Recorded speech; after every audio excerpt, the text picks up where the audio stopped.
Hello, everyone.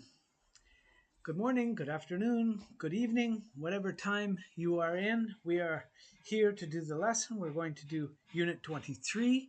That's in the B1 course. And very important lesson. We will see the noun clause or the relative clause, but we will also look at the present perfect and some other things. Let's get started right away with the group. Remember the system. You will see the uh, group of words and phonetic symbols. We will start with the phonetic symbols. I will read the left-hand column first, very slowly in an exaggerated way so that you can imitate my voice. You can learn the correct sound. Then we will read and repeat the second column in English in a natural intonation. So let's get started. We'll start with the first one here. Let me just see that everything is okay. Yes. All right. Listen, read, and then repeat. I will leave a little silence for you so that you can repeat. Okay? Are you married?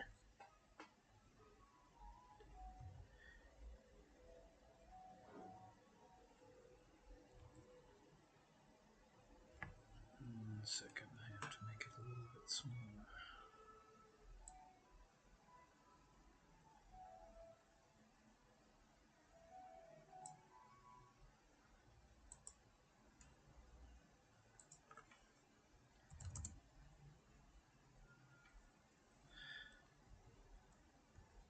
One second, I'm having a little trouble with the link. I'll try to do it at 165. Let's see what happens. Yes, okay. Let's start again. Are you married? Are you married? Yes, I am. Yes, I am. Have you got any children? Have you got any children? Yes, I have. Yes, I have. I've got two sons. I've got two sons. This is my husband. This is my husband. His name's Thomas. His name's Thomas. These are our sons. These are our sons. Their names are Daniel and Terence. Their names are Daniel and Terence. How old are they? How old are they? Daniel's 19. Daniel's 19. And Terence is 22. And Terence is 22.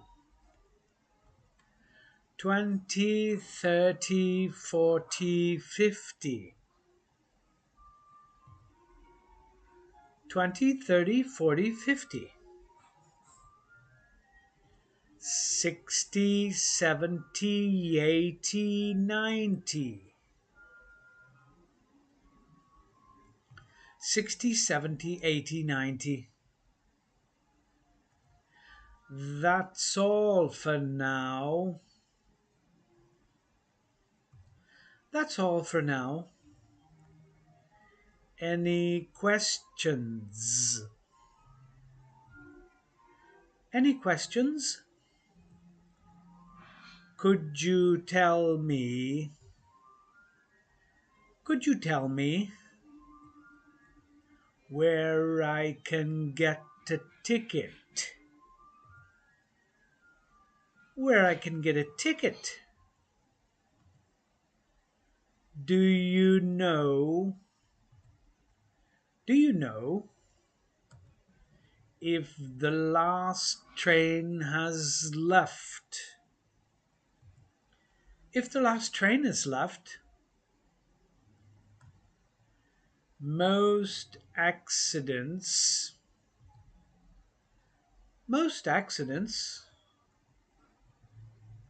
happen in the home.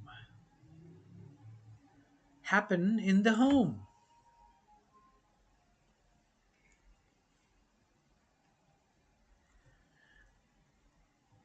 Most of them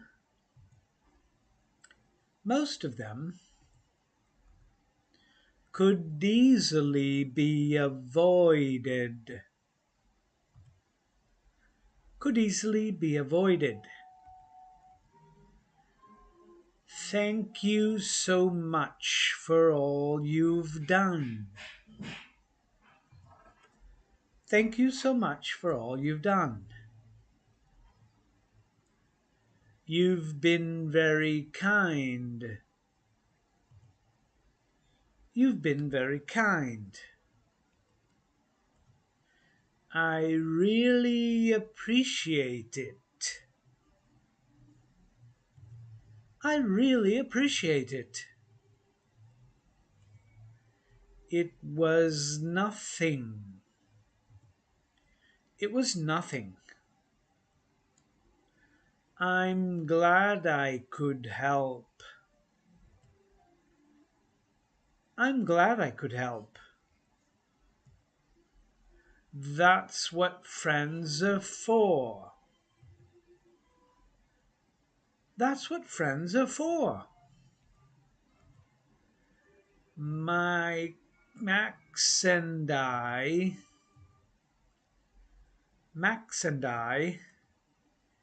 have been friends for years. Have been friends for years. We've known each other. We've known each other since we were at school. Since we were at school. We still keep in touch by email. We still keep in touch by email. It's been a wonderful evening. It's been a wonderful evening.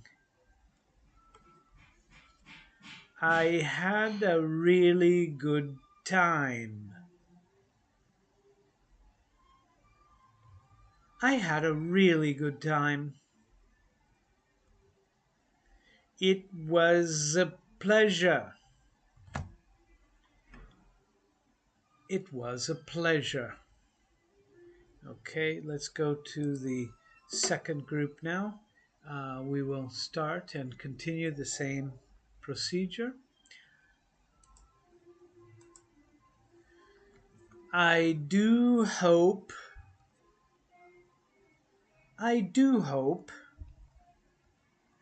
you'll come again soon.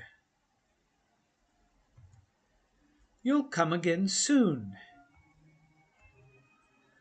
The results of the election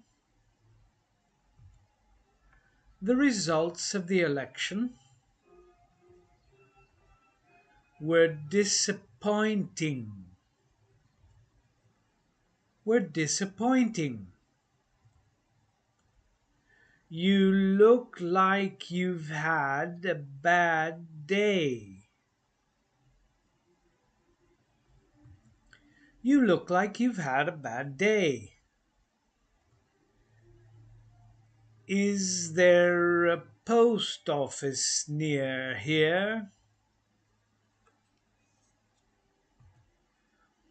Is there a post office near here? Yes, it's in the next street. Yes, it's in the next street. Near the church. Near the church.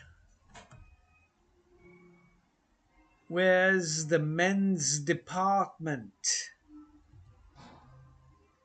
Where's the men's department? It's upstairs. It's upstairs.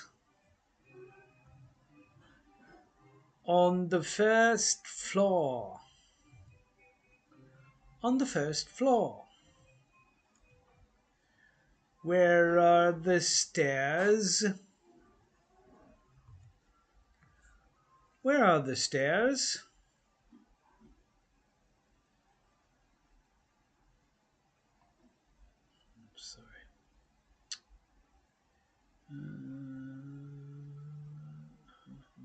Sorry. Sorry. It's a little bit of trouble there. Okay. They're over there. They're over there. Can I help you? Can I help you?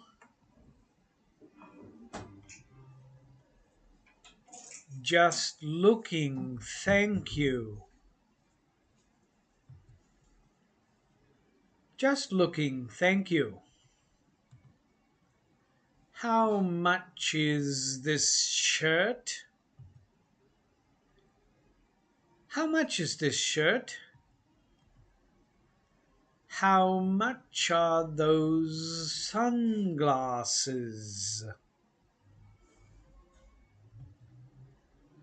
How much are those sunglasses? How much is it? How much is it? How much are they? How much are they? Sorry, I'm late. Sorry, I'm late. The traffic's terrible today. The traffic's terrible today. I don't think you've met my wife. I don't think you've met my wife. No, we've never met. No, we've never met. I've heard so much about you. I've heard so much about you. In a way, I feel I already know you. I feel I already know you. They've closed the center of town to traffic. They've closed the center of town to traffic.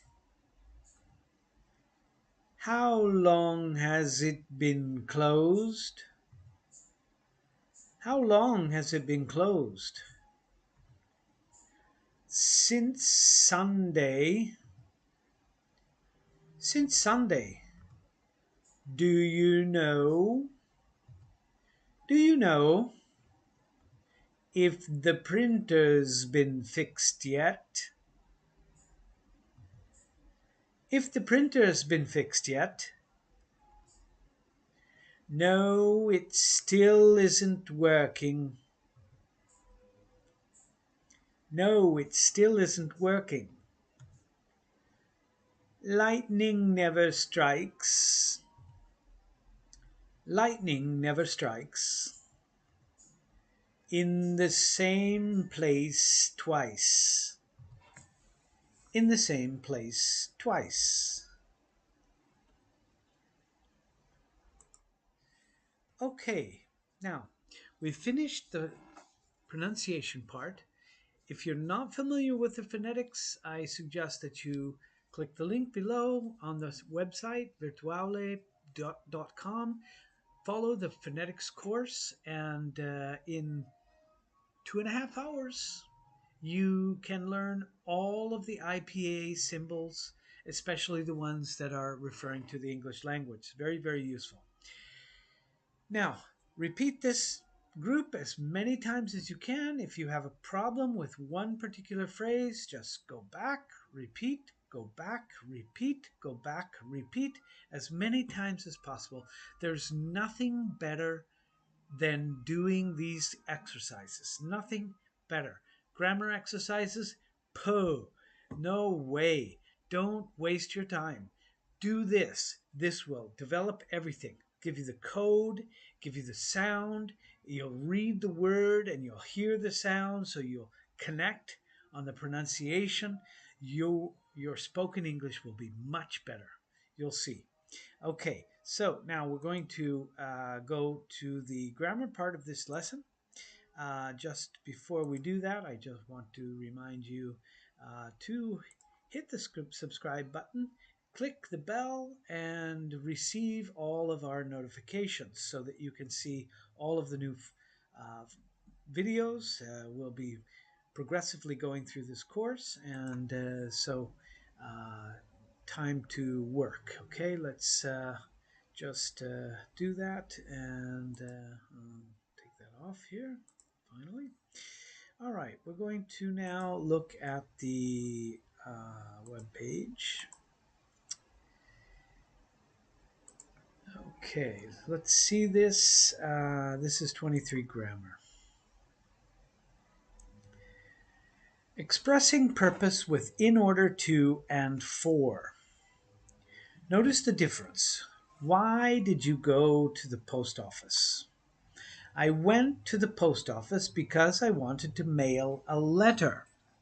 In order to expresses purpose. It answers the question, why? Why did you go to the post office? Because I wanted to mail a letter. So we can say B. I went to the post office in order to mail a letter. Or we can say C. I went to the post office to mail a letter. In order is frequently omitted. A, B, and C have the same meaning. You see? Lot more words in A, even fewer words in B, and C we have the best solution. D, I went to this post office for some stamps. E, I went to the post office to buy some stamps. Notice the difference. For is used to express purpose, but it is a preposition and followed by a noun phrase. Some stamps, or you could say an object, some kind of object. Stamps for fun, something. It is incorrect to say I went to the post office to buy some stamps, just like it's incorrect to say I went to the post office for buying some stamps. If you have the enrollment, you can go to exercise 1 and 2. Let's look at the noun clause introduction. Here we have I in letter A. I is the subject. Know is the verb. His address is the object. Verbs are often followed by objects. The object is usually a noun phrase. A noun phrase is the noun with any word that might be before it, an article, a possessive pronoun, determiner. It's words that make up the object. In A, his object is a noun phrase. His address is the object of the verb. No. It's the object of the verb know. Yes. What do I know? I know his address. B, subject I, verb know, O, where he lives. Some verbs can be followed by noun clauses.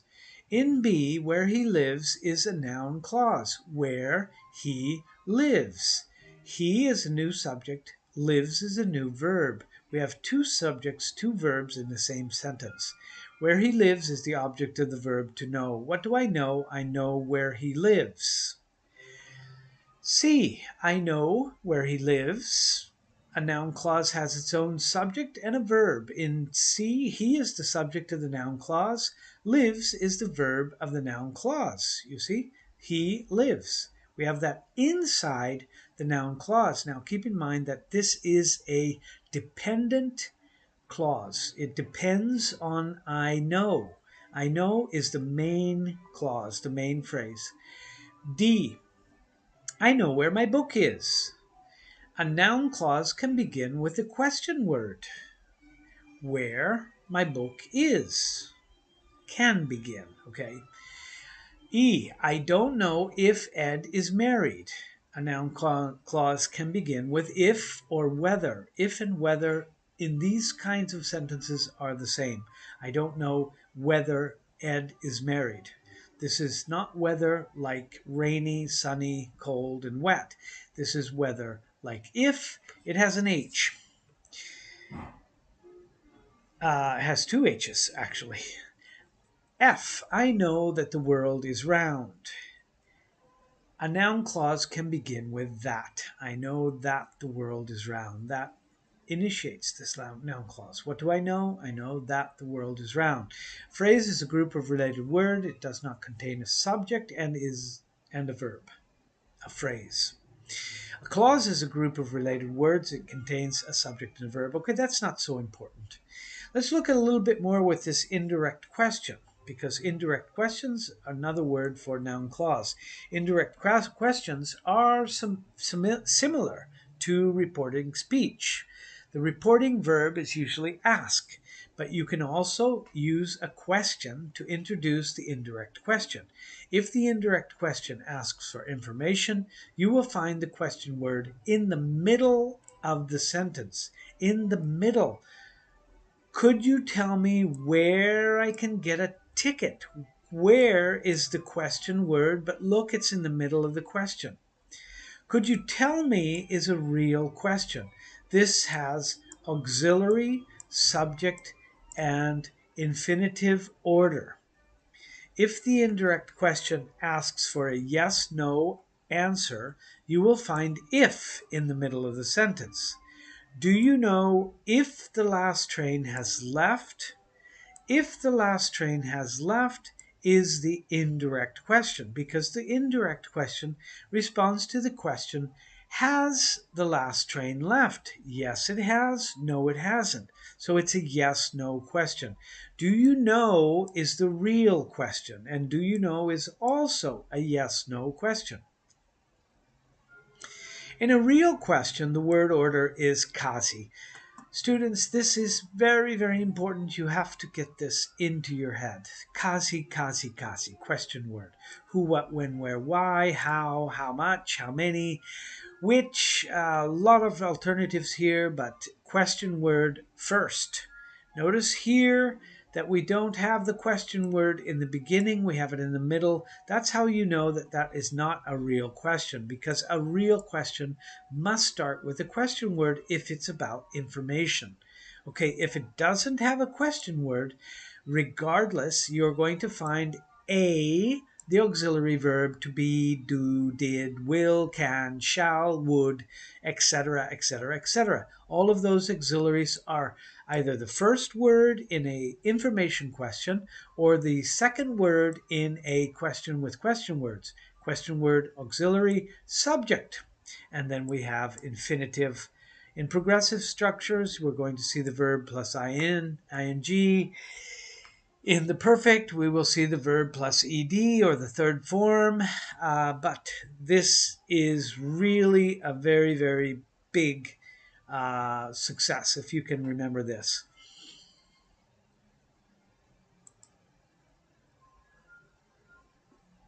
Okay, kasi. Good way to remember the order. Where do you work? Where is the question word? Auxiliary do. You is the subject. Work is infinitive. Notice that how did they know? Know is the infinitive. We know that this is in the past because of the auxiliary, right? This is the present. This is the past. Not by conjugating the verb. We do not conjugate the verbs in the question. When can we begin? Question word, auxiliary, here's the auxiliary can. We is the subject, begin is the infinitive. What are you doing? What is the auxiliary? Question word. Are is the um, auxiliary in this case for the verb with the ing form. Okay, this is not the infinitive, but it is the verb in the ing form. When the question is a yes/no question, we can eliminate the question word. Okay, but Ozzy always remains. Do you speak French? In an indirect question, the order is like a normal question. Question word, subject, and verb. In a real question, you have question, subject, and verb without the auxiliary. Could you tell me where you went? Notice we have the question word, then we have subject, and then we have the verb. Okay, so this is the order in an indirect question. Question, word, subject, verb. Just like a normal affirmative. In a real question, we have, could you tell me where we went, where you went? The real question, if, is subject and verb. I'm sorry. The real question is here, could you tell me? And then we have if, and then we have the noun clause, the indirect question. Do you know if they paid? You see, if they paid, we have if, and then the subject, and then the verb. So this is an indirect question. The real question is, do you know?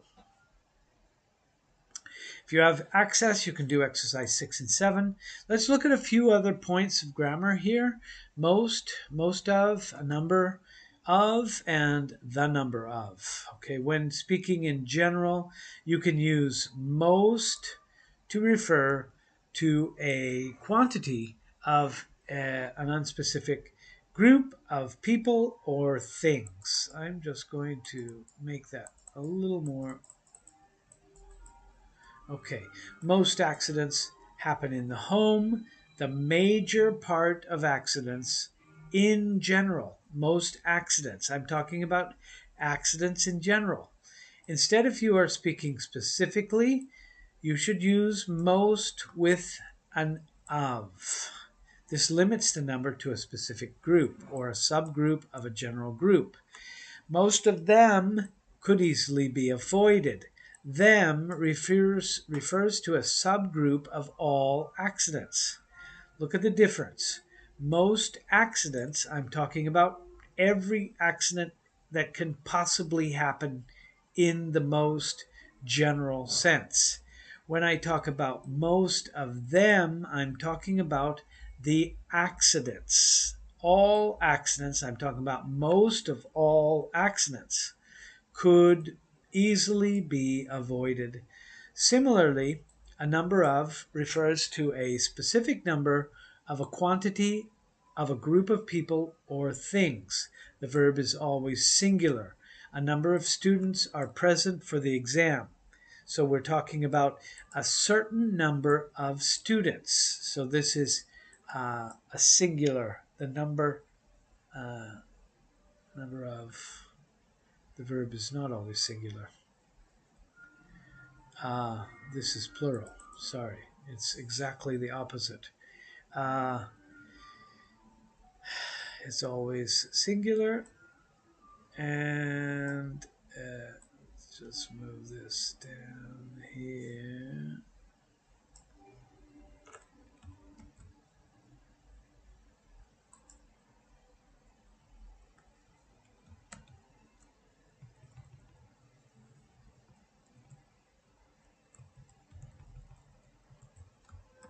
So it's always plural. That's, sorry, a little mistake there. No problem, we'll take care of it. A number of students are present. The verb is always plural. The number, specific number, refers to an unspecific number of quantity of a group of people or things. So the verb is always singular. The number of students is important for the exam. The number, we're talking about a specific number, okay? Even though it says an unspecific number of the group, of the quantity, the actual subject is specific. Okay, let's look at the present perfect. Okay, if you have questions about the present perfect, you might have to go back to the A2 course, look at units 17, 18, and 19. We'll just review the present perfect here in any case. They have moved into a new apartment. B, have you ever visited Mexico? C, I have never seen snow. D, I have already seen that movie. E, Jack hasn't seen it yet. F, Anne started a new book last month, but she still hasn't finished it. G, Alex feels bad. He has just heard some bad news. The present perfect expresses an idea that something happened or never happened before now, at an unspecific time in the past. The exact time it happened is not important. Look at the chart here. We have the present and we have something that happened in the past and it is linked to the present. I don't know when. I don't know. If there is a specific mention of time, the simple past is used. They moved into a new apartment last month. Notice in the examples the adverbs ever, never, already, yet, still, so far, and just are frequently used with the present perfect. Okay, if you use these adverbs, pay attention. These are usually used with the present perfect. Okay, we have had 4 tests so far this semester.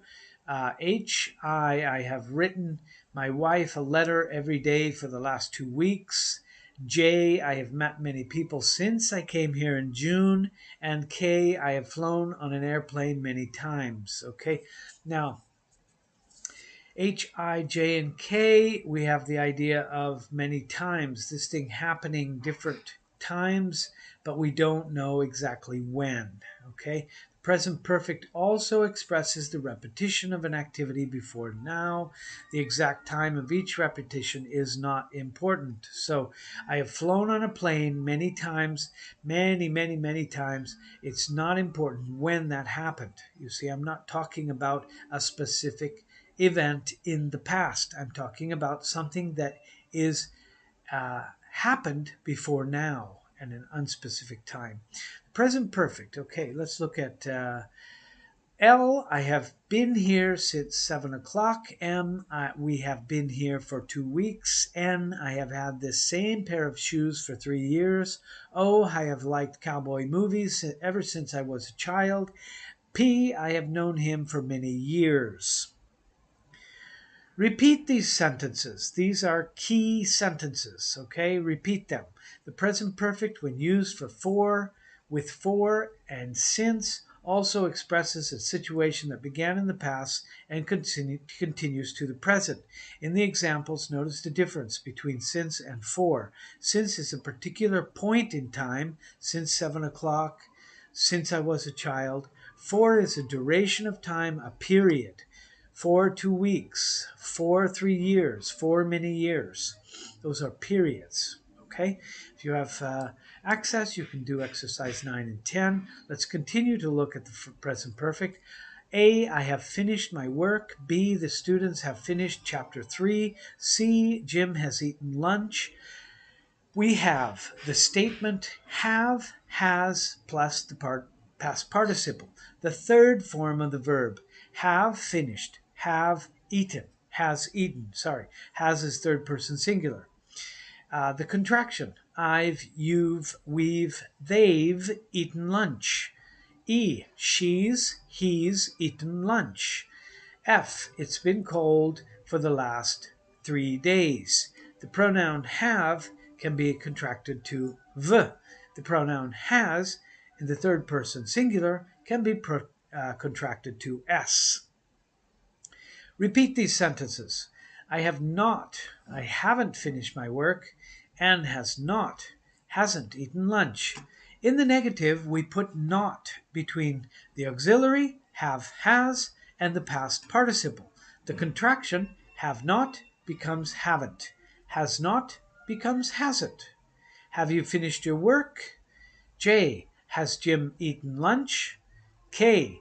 How long have you lived here?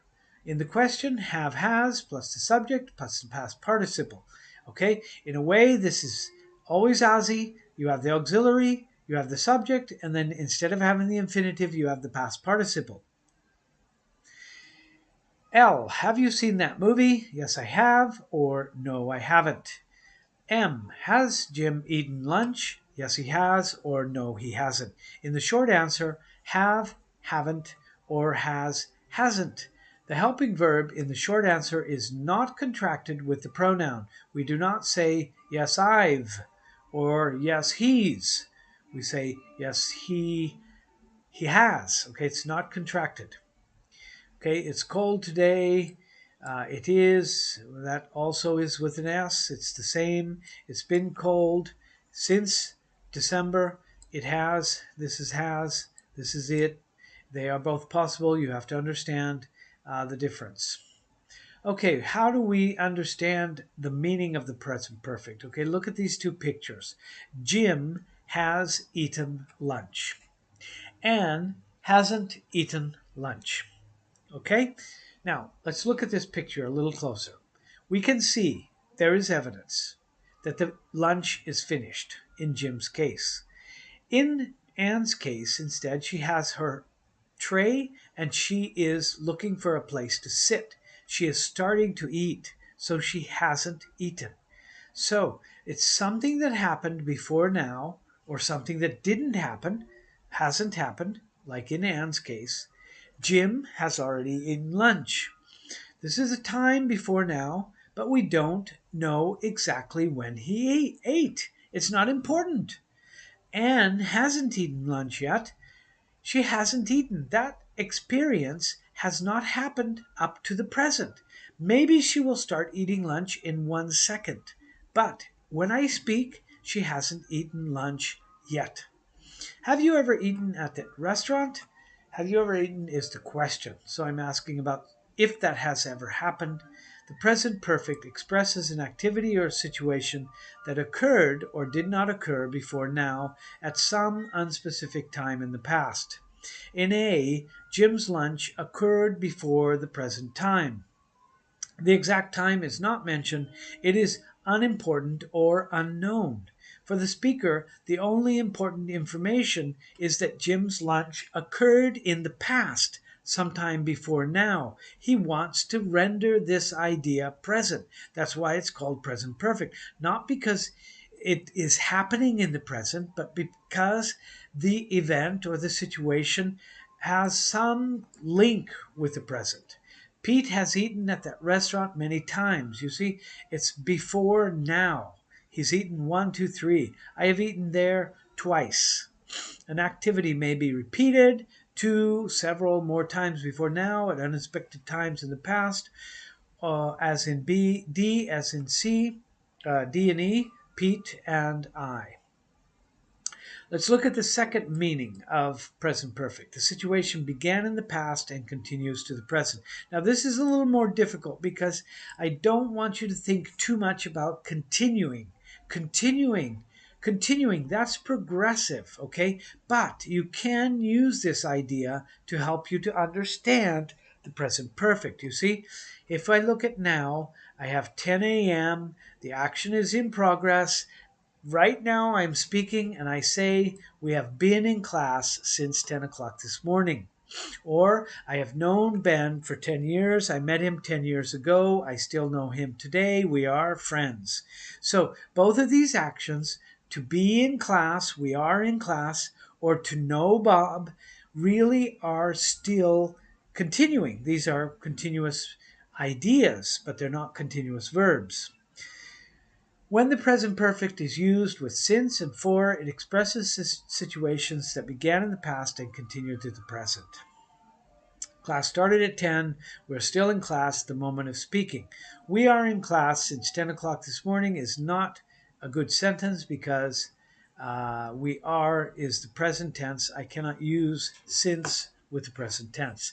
It's just not compatible. Okay, what's the difference between the simple past and the present perfect? The simple past, I finished my work 2 hours ago, A, and the present perfect, B, I have already finished my work. In A, I finished my work at a specific time in the past 2 hours ago. In B, I finished my work at an unspecific time in the past some time before now. Is that clear? I hope so. Simple past. I was in Europe last year, 3 years ago, in 1999, in 1995, in 1999, when I was 10 years old. The simple past expresses an activity that occurred at a specific time or times in the past, as in A and C. I finished my work 2 hours ago and I was. Present perfect, I have been in Europe many times, several times, a couple of times, once, or just no mention of the time. Present perfect expresses an activity that occurred at an unspecific time or times in the past. Okay, that is quite clear now, unspecific. Simple past, Anne was in Miami for 2 weeks. In sentence E, where for is used in a time expression, the simple past expresses an activity that began and ended in the past. For 2 weeks, this action is terminated. She was in Miami. She certainly is not in Miami now. And I'm telling you that she was in Miami for 2 weeks, but that's finished. Instead, in F, Bob has been in Miami for 2 weeks, or Bob has been in Miami since May the 1st. In this sentence, for or since, the present perfect expresses an activity that began in the past and continues to the present.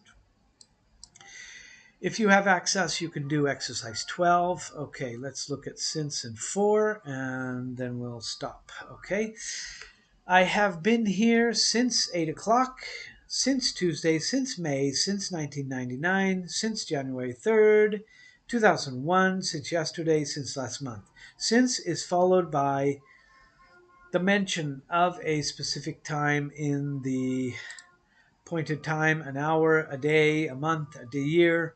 Since expresses the idea that something began at a specific time in the past and continues to the present, or it is linked to the present. Correct. I have lived here since May. Correct. I have lived here. I have been here since May. The present perfect is used with sentences with since. C, incorrect. I'm living here since May. In C, the present progressive is not used with since. We cannot use since with the present progressive. Incorrect. I live here since May. Wrong. The simple present is not used with since. We just don't understand it. I live here since May. It's not English. Incorrect. E, I lived here since May. Simple past, no. I was here since May, no. Simple past is not used. I lived here since May. I don't understand. Since may also introduce a time clause. A subject and a verb may follow since. Notice the examples in F and G. The present perfect is used in the main clause. The simple past is used in the since clause. Okay, the main clause, I have lived here, and the since clause, since I was a child, since I was. We have a new subject and a new verb. G, Al has met many people since he came here. The since clause, since he came. This is a new subject and a new verb. Okay, for, I have been here for 10 minutes. I have been here for 2 hours, for 2 days, for about 2 weeks, for almost 6 months, for many years, for a long time. For is followed by the mention of a length of time. 2 minutes, 3 hours, 4 days, 5 weeks, etc. If the noun ends in S, hours, days, weeks, use for in the time expression, not since. Okay, so 3 days, 4 minutes, those are all periods, right? I have lived here for 2 years. I moved here 2 years ago, and I still live here. So this is still present. The use of the present perfect in a sentence with for and a length of time means that the action began in the past and continues to the present. I would say that it's linked to the present. I still live here. It's true. I lived in Athens for 2 years. I don't live in Athens now. The use of the simple past with for means that the action began and ended in the past. I already mentioned that. So this is, for now, what we have in terms of learning. Okay, I thank you for watching this, and remember to subscribe. All of the links are down in the description. You can see the link for the sway if you want to look at the grammar again. And